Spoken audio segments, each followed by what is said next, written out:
ఈరోజు హెచ్చరిస్తా ఉన్నాం వైఎస్ఆర్సీపీ నాయకుల్ని, మీరు ఎక్కడా కూడా జవదాటి ప్రయత్నిస్తే మాత్రం తోకలు కట్ చేస్తామని చెప్పి కూడా ఈ సందర్భంగా హెచ్చరిస్తా ఉన్నాం. ఒళ్ళు దగ్గర పెట్టుకొని పనిచేయాలా, ప్రజాహితం కోసం మాట్లాడండి, ప్రజలకు అవసరమైనటువంటి కార్యక్రమాల గురించి మమ్మల్ని నిలదీయండి, మేము చేయడానికి సిద్ధంగా ఉన్నాం. మా నియోజకవర్గాల్లో ఎవరికి ఎటువంటి సమస్య వచ్చినా కూడా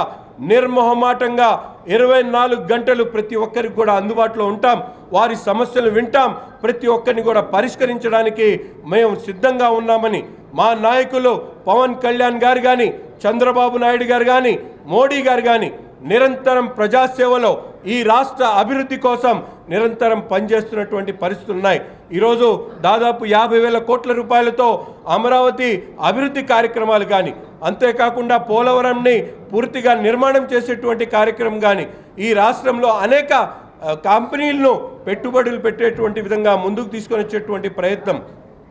సామాజికంగా ప్రతి ఒక్క వర్గానికి కూడా వడ్డేర్లకు సంబంధించి క్వారీల్లో ఇచ్చేటువంటి కార్యక్రమం కానీ, అలాగే గౌడ సోదరులకు సంబంధించి వైన్ షాపుల్లో వాళ్ళకి ఇచ్చేటువంటి బెనిఫిట్స్ కానీ, చేనేత కార్మిక వర్గాలకు సంబంధించినటువంటి బెనిఫిట్స్ కానీ, అలాగే అనేక వర్గాలకు ఈరోజు వెన్నుదన్నుగా నిలుస్తున్నటువంటి ప్రభుత్వం ఈ కూటమి ప్రభుత్వం అని స్పష్టంగా తెలియజేస్తూ ఇటువంటి చౌకబారు కార్యక్రమాలు పెట్టుకొని ప్రజలను మభ్యపెట్టేటువంటి ప్రయత్నం చేస్తే మాత్రం సహించేది లేదు. ప్రజాహితం కోసం మాట్లాడండి, ప్రజలకు ఉపయోగించేటువంటి అంశాల మీద గొంతెత్తండి. ధైర్యం ఉంటే ఒక్కసారి శాసనసభలో వచ్చి ప్రజలకు సంబంధించినటువంటి అంశాల మీద